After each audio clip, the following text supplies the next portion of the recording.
से कहिए, कहते हैं कि प्यार इंसान को इंसान बना देता है। प्यार प्यार मोहब्बत इखलास में इतनी ताकत है जो इन्होंने बख्शी है। इसके बाद हम प्यार की भाषा भी नहीं समझते थे, मोहब्बत की भाषा भी नहीं समझते थे। इन्होंने ये भूलत से खाया है।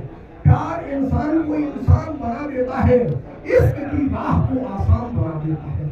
प्यार इंसान को इंसान बना देता है, इश्क की राह को आसान बना देता है। ये सच है कि मोहब्बत से खुदा मिलता है। ये सच है कि मोहब्बत से खुदा मिलता है। प्यार पत्थर दिल को भी भगवान बना क्या बात, क्या बात, वाह जी वाह।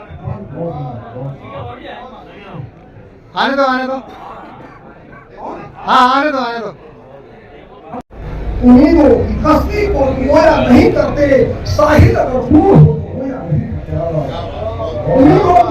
उम्मीदों की कश्ती को गोया नहीं करते, साहिल अगर दूर हो तो गोया नहीं करते।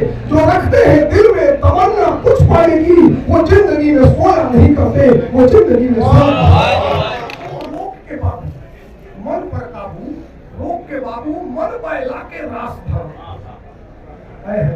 मन पर काबू रोक के बाबू मन बहला के रास धरो। अल्लाह का जड़ हरी हरी देख के अपना खेत के मन पर काबू रोक के बाबू मन पर काबू रोक के बाबू मन बहला के रास धरो। लब का जड़ हरी हरी देख के अपना खेत की रास करो। हौसला चाहिए। मन पर काबू रोक के बाबू मन बहला के रास धरो। अल्लाह का जन हरी हरी देख के अपना खेत के आस करो। तो मुजफ्फरपुरी कवि जो अध्यक्षता कर रहे थे उन्होंने कहा कि खाए दो। मैंने कहा कि मन पर काबू रोक के बाबू मन बहला के रास धरो। लब का जन हरी हरी देख के अपना खेत के आस करो। उन्होंने कहा खाए दो बरसात आई पड़क जाए बीच में रोकबो खइले बस लग जाए खड़े हो गए। अपनो सोचे बाबा हो रही थी। मैंने कहा कि रौला सुनते नहीं की तो कह के का होई, झूठे हवा में कह के का होई। रौला सुनते नहीं की तो कह के का होई, झूठे हवा में कह के का होई। हमरे जर ले जिंदगी को रौला तनी को ताक तो नहीं की तो दिन रात रौले संगे रह के का होई, तो दिन रात रौले संगे रह के का होई। संसार को छोड़कर इनके सामने आपके शरण में आए हैं, इसलिए कि संसार हमारा साथ नहीं देने वाला। ये बेटा क्या चाहता है, निरंकारी मिशन क्या चाहता है? अमन चैन हो सारी दुनिया में सुख हो, यही चाहता है हमारा मिशन। एक दिन अमन चैन हो, अमन चैन हो। इसको बोलो जरा। तारा नहीं है किसी पे तरक्की पे चलना नहीं है, जल के यूं हाथ मलना नहीं है, जल के यूं पतिसा जी किसी के तरक्की पे चलना नहीं है, जल के यूं हाथ मलना नहीं है। चले तो चले जैसे चलता दिया है, चले तो चले जैसे चलता दिया है। यही चाहता है हमारा मिशन। अमन चैन हो, अमन चैन हो, अमन के चरणों में समर्पित करूंगा। ये अपने दिल में बसाए रखना। पत्रकार साहब अपने दिल में बसाए रखना, अपने दिल में बसाए रखना। हमारी यादों की चराग जलाए रखना। बहुत लम्हा सफर है जिंदगी का, एक हिस्सा अपने जिंदगी का हमें भी बनाए रखना, एक हिस्सा अपने जिंदगी का हमें भी बनाए रखना। प्यार से कहिए। बहुत ही दिल खुश होता है ये देखकर, और कैसे मर्यादित रूप से आप इन सेवाओं को आगे बढ़ाते हैं। बस यही देखना है हमें कि जो भी हम लिख रहे हैं, जिस मिशन से हम राब्ता रखते हैं, जिस मिशन को हम इतना नजदीक से देख रहे हैं, क्या मैं देखा देखी किसी की खबर लगा रहा हूँ या जनरली मैं ये देखकर आया हूँ? मुझे ये देखना है। इसीलिए आपको ये न्योता देते हैं, आइए समागम पे बैठिए, सत्संग भी सुनिए, आनंद सत्संग का भी लीजिएगा। और एक डिपार्टमेंट में आपको, चाहे वो लंगर हो, चाहे वो एग्जीबिशन है, कायरोप्रैक्टर है, डॉक्टर्स हैं, मास्टर्स जहाँ रह रहे हैं टेंट्स में, पंडाल है, जहाँ भी आपको जाकर कवर करना है, हमारे जो मीडिया सहायक हैं वो आपको लेकर जाएंगे। और हमें यही एक सुनने को मिले कि जो आप देख कर जा रहे हैं वही हम पढ़ना भी चाहेंगे, सुनना भी चाहेंगे आपसे। ये नहीं कि ये इंटरनेट में देखा मैंने और मैंने लगा दिया, नहीं। आप तो एक परिवार के सदस्य हैं हमारे, हर वर्ष आते हैं यहाँ। आपका रास्ता हमारे साथ बहुत डिफरेंट है, जो इंटरनेट से उतारते हैं वो बहुत डिफरेंट है। तो यही गुजारिश है आपके आगे कि जो भी आप देखते हो वो आप लिखिएगा, तो उसमें बहुत ही अच्छा लगेगा। आपका बहुत बहुत फोटो भी जरूर होगी। इस बात पे तो 4 तालियां चाहिए। जैसे हर बरस आप फोटो हजूर के साथ खिंचवाते हो, इस बरस भी होगी, पर वो भी मर्यादा में। हमने खड़े हमारे मेंबर इंचार्ज, आपका रास्ता इनसे पहली बार इस रूप में हुआ है, मेंबर इंचार्ज राकेश बुटरेजा जी का उसमें से हमारे साथ शेयर करें व्हाट एग्जैक्टली विस्तार वो पंक्तियां दी, तंग दायरों की तोड़ दीवार। आपके पास जो प्रेस विज्ञप्ति है उसके ऊपर सबसे ऊपर जो विषय है वो यही है, तंग दायरों की तोड़ दीवार, असीम की ओर हो विस्तार। आप कहीं पर भी देख लीजिए, जहाँ पर कहीं समस्या है, किसी प्रकार की भी समस्या है, चाहे वो व्यक्तिगत हो, सामाजिक हो, राष्ट्रीय हो, अंतर्राष्ट्रीय हो, संबंधों के बीच में हो, अवसाद हो, डिप्रेशन, एंजाइटी हो, बेचैनी हो, युद्ध हो, किसी प्रकार की जहाँ समस्या है उसका कारण तंगदिली है, संकीर्णता है, हो जाता है, भय में, भ्रम में, अहंकार में, आसक्ति में कहीं ना कहीं बढ़ जाता है, तो फिर एक तंग दायरा बनता है और समस्या पैदा हो जाती है, जखम पैदा हो जाती है। और युगों युगों से इस धरा के विभिन्न स्थानों पर भारतीय पृष्ठभूमि को हम सब जानते ही हैं, कितने ऋषि मुनि ने यहाँ आकर के उपनिषदों के माध्यम से, भगवान राम ने रामचरितमानस किया माध्यम से, भगवान श्री कृष्ण ने श्रीमद् भगवद गीता के माध्यम से, हमारे पुराणों में, वेदों में इसी प्रकार भक्ति कंठ हुआ, सूफी कंठ हुआ, सूफी का समय, सूफी संतों का समय, भक्ति काल का एक समय हुआ। उससे अगर और दाएं बाएं जाए तो चीन की एक परंपरा रही, जहाँ पर कन्फ्यूशियस और टाओ जैसे संत हुए, बुद्धिज्म आया, जैनिज्म आया, क्रिश्चियनिटी का उदय हुआ, इस्लाम धर्म आया। सभी संतों ने, सभी पीरों ने, वलियों ने, गुरुओं ने एक ही संदेश दिया, तंग दायरों की तोड़ दीवार, असीम की ओर हो विस्तार। और उसी संदेश को आज निरंकारी मिशन हमसे परिचित है कि सन 1929 से निरंतर जो बाबा गीता सिंह ने उसको शुरू किया। उसका आधार यही था कि कहीं हम जो तंग दायरों में अच्छे फंस जाते हैं।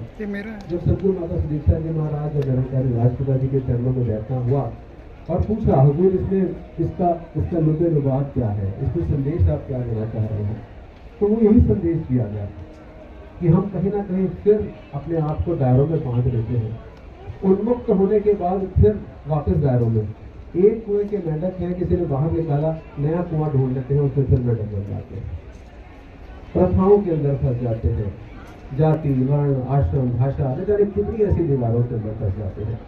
तो सदगुरु माता जी ने कहा कि अब समय है कि हम अपनी हर दीवार को तोड़ें। आप देखते हैं अब सब यहाँ बैठे हैं, इसीलिए इस बार आप सबसे निवेदन भी किया गया और धन्यवाद भी कि आपने ये टी शर्ट पहन करके हमें अनुग्रहित किया। आप बहुत सुंदर लग रहे हैं और इसी रूप में चाहेंगे कि हर साल आप सजे और सदगुरु माता जी के समक्ष समझाएं, ताकि मानवता का एक मिला जुला एक रूप है। आपके पास तो इतनी महत्वपूर्ण सेवा है जिसको आप बखूबी निभा रहे हैं as a press journalist of various publications and electronic media.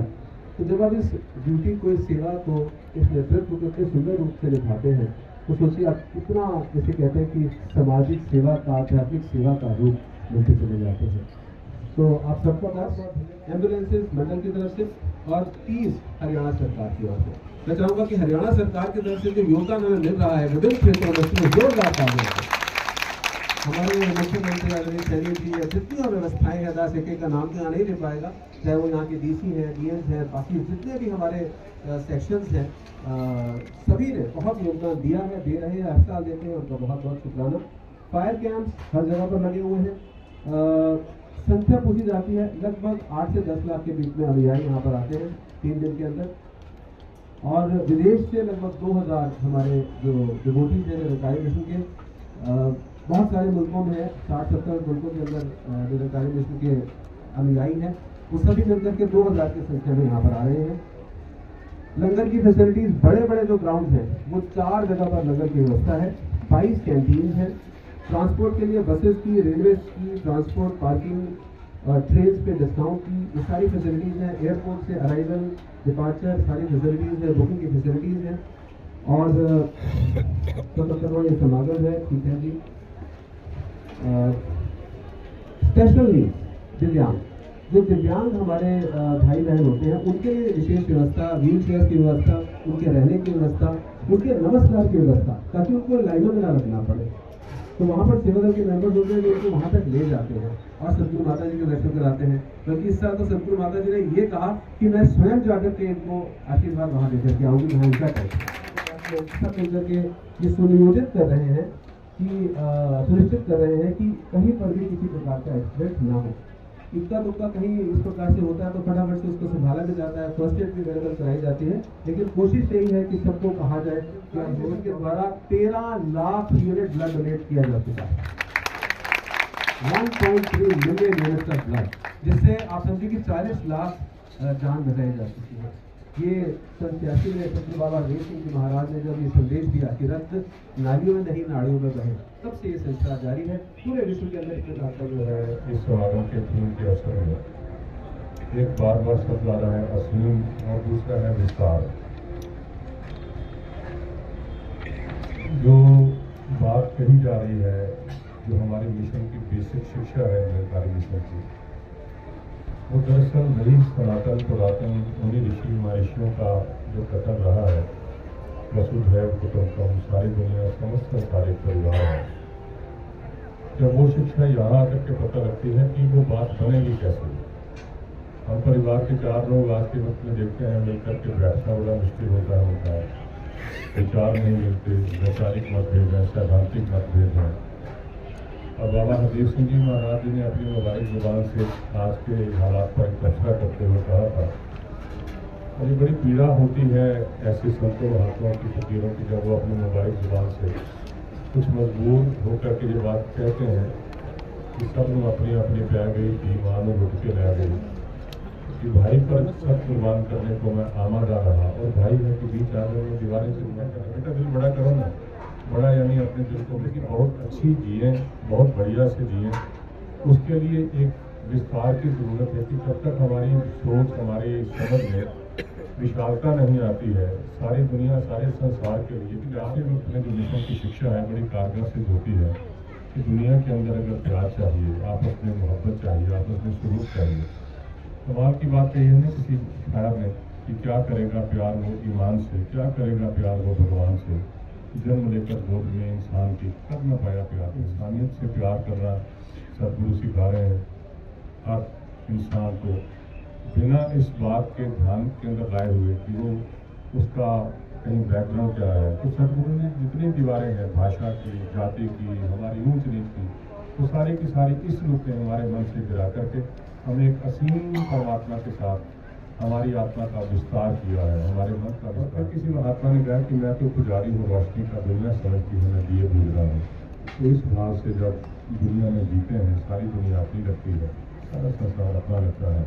और उसी जो वसुधैव कुटुंबकम का आज एक विस्तृत सा लेकिन छोटा रूप समागम के रूप में कीमत देता है। आप सभी का हृदय से बहुत बहुत शुक्रिया, बहुत बहुत प्यार से बोलिए। सतगुरु के ने ना पाया, बिन सतगुरु के ने ना पाया। गुरु के बगैर इस परम पिता परमात्मा की प्राप्ति नहीं हो सकती। आज ये निरंकारी संत सतगुरु से इस परम पिता परमात्मा को जान करके अपनी भक्ति कर रहे हैं। कहते जिसकी पूजा, जिसकी भक्ति, उसका ज्ञान जरूरी है कि हृदय के पहले ईश्वर की पहचान जरूरी है। जिसकी भक्ति कार्य है, पूजा कार्य है, उस परमात्मा को पहले देखना है।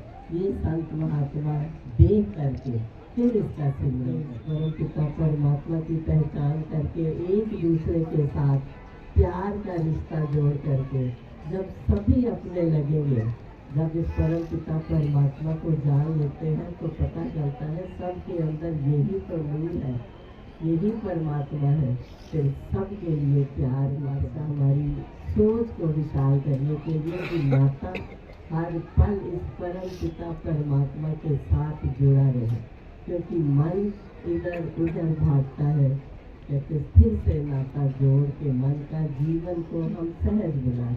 ये परम पिता परमात्मा जो स्टेबल, इसके साथ मन का नाता जुड़ जाएगा, जीवन ऑटोमेटिकली सहज जीवन, सुंदर जीवन। और सच्चे बादशाह ने पिछले साल भी कुर्बानियत और इंसानियत संग संग जब इस रूहान परम पिता परमात्मा को जान लेंगे, फिर इसका एहसास हर पल जब मन में होगा, तो सच्चे बादशाह ने कहा कि फिर जंजाल प्रभु से मिलकर ही विशालता आ पाएगी कि हर देव किसी और जतन से तंग दिली न जाएगी।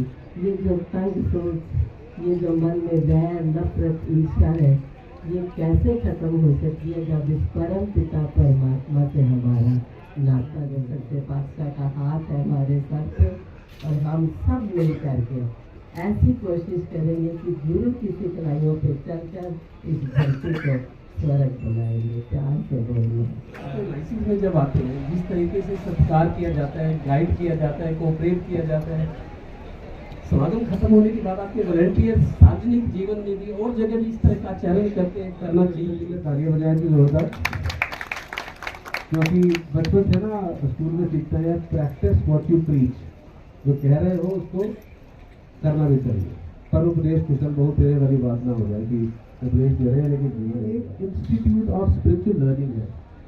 ठीक, स्कूल जाते हैं, कॉलेज जाते हैं, एक टीचर पूरा प्रयास करता है कि क्लास के 40 के 40 बच्चे सारा सबक सीखें और अच्छे से अच्छे नंबर लाएं।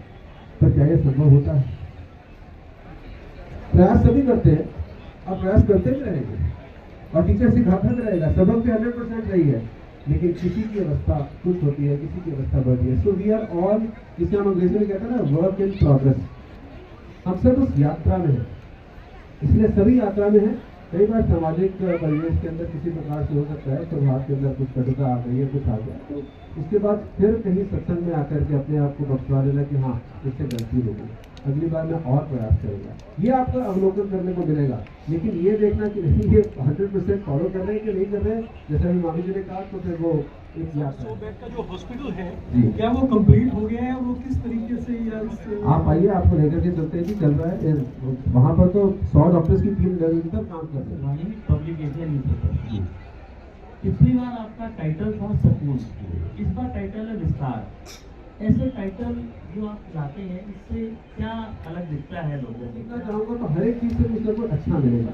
इसीलिए हर वर्ष हमें संत एक नई डायमेंशन देते हैं कि स्पिरिचुअलिटी की अनेक धाराएं हैं, उससे सीखो। आज समाज में, कंटेम्प्रेरी टाइम्स में, सामयिक परिवेश के अंदर किस चीज़ की आवश्यकता है, उसको केंद्र बिंदु बना करके सतगुरु हमें विषय देते हैं। आप देखते हैं कितनी अशांति है समाज में, सतगुरु ने विषय दे दिया। मन कितने विवल है, mental health disorders are the rise, Sadhguru ने संदेश दिया स्थिर मन सहज जीवन।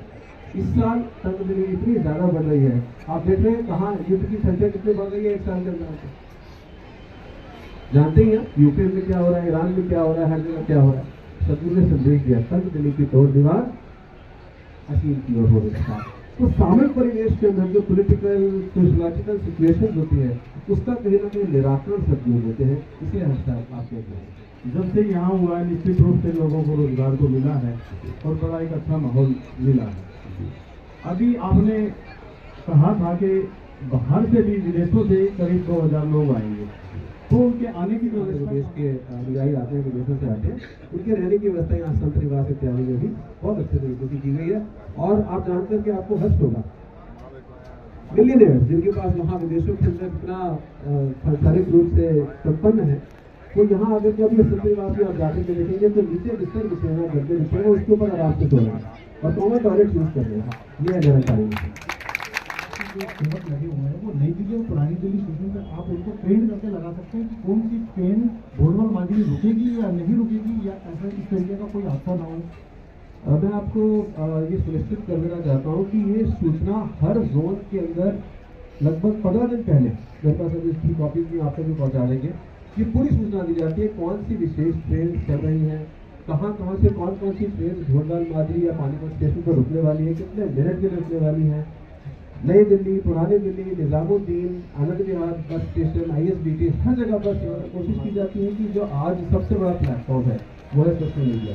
तो इंस्टाग्राम की रील्स के माध्यम से, हमारी वेबसाइट के ऊपर, SLM ऐप के ऊपर और फेसबुक के ऊपर हर जगह इस प्रकार के संदेश होते हैं।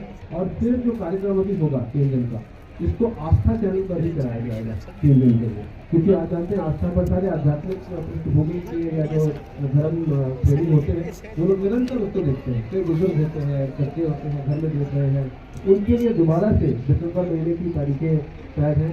तो 17, 18, 19, 20, 21 के आसपास उन 3 दिनों में इस कार्यक्रम को दोबारा से 3-3 घंटे की कैप्सूल के रूप में कराया जाएगा, फिर ये विस्तार होगा। तो हर तरीके से प्रयास किया जाता है यूट्यूब कैप्सूल के नाम में ये संदेश रहता है। जो इंसान को सदगुरु की कृपा से, बिना सदगुरु की अनुकंपा से एहसास नहीं हो पाता, बोध नहीं हो पाता मैं कौन हूँ, कहाँ से आया हूँ, कहाँ जाना है। और ये साथ संगत फिर अपनी अपनी हस्ती बनाकर, अपनी अपनी हस्ती में रह करके सोने के अलग अलग आभूषण अपना नाम रख लेते हैं। लेकिन वो हस्तियां जब मिट करके एक एहसास करती हैं तो भले ही शक्ल सूरत अलग है, लेकिन तत्व तो मेरे सब में एक ही है, जिसे सोना कहा जाता है। नदियों के नाम अलग अलग हो सकते हैं, स्रोत अलग अलग हो सकते हैं, लेकिन तत्व रूप में जब एहसास होता है हम जल ही तो हैं, तो इस तत्व का एहसास ही तो परम अस्तित्व का बोध है।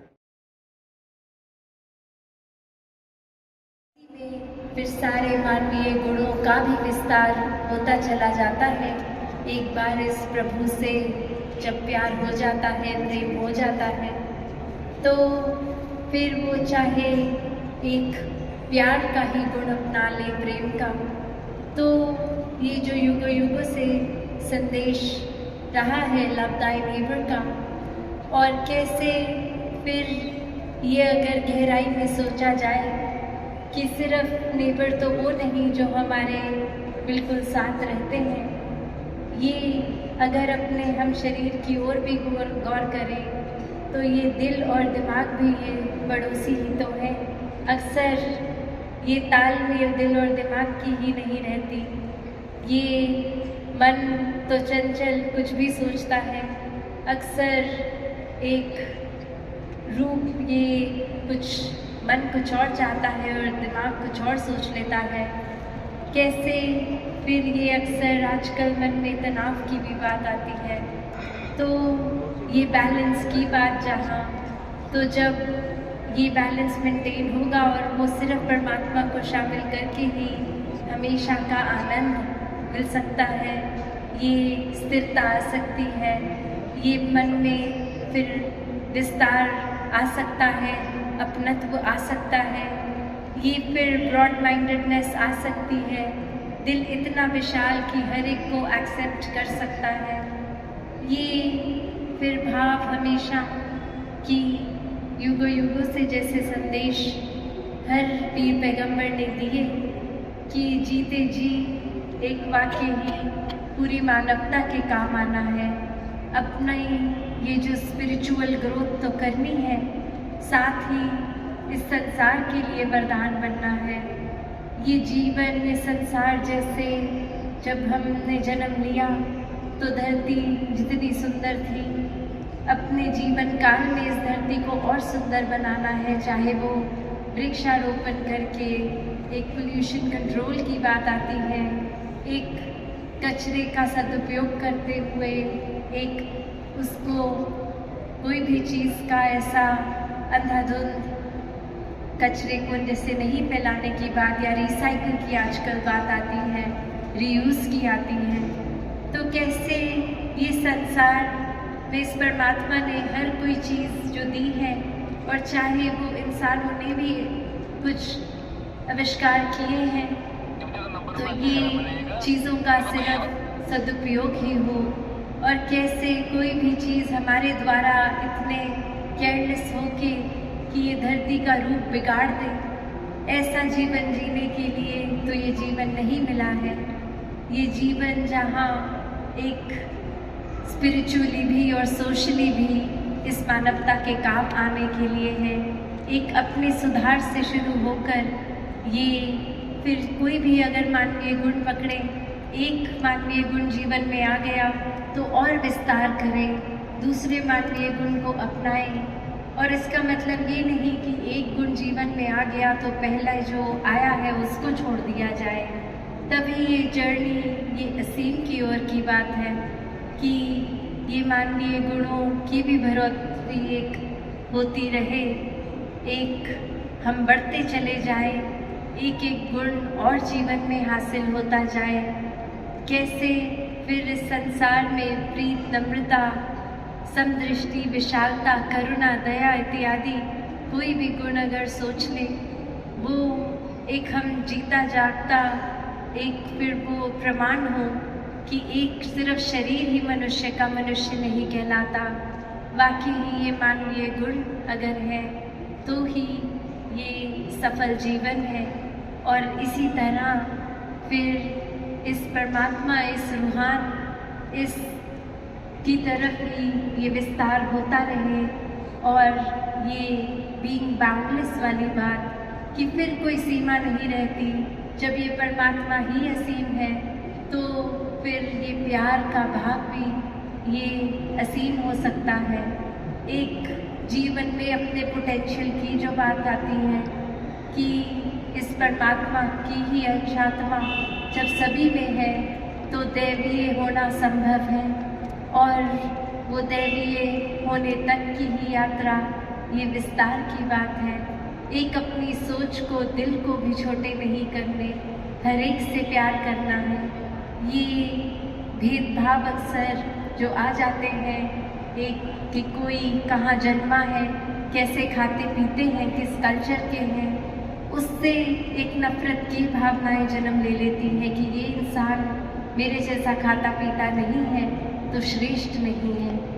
पर हर कोई इस परमात्मा की ही बनाई रचना है, तो हर एक के प्रति श्रद्धा बिल्कुल उसी तरह रहे जैसे जब हम कोई भी पूजनीय स्थल पे जाते हैं तो परमात्मा के एहसास से, या घर बैठे भी परमात्मा के एहसास से जैसे ये एक मन पावन हो जाता है, वैसा ही हर एक को देख के नफरत का भाव मन में ना लाते हुए सिर्फ आदर, सत्कार, श्रद्धा और समर्पण ही आए।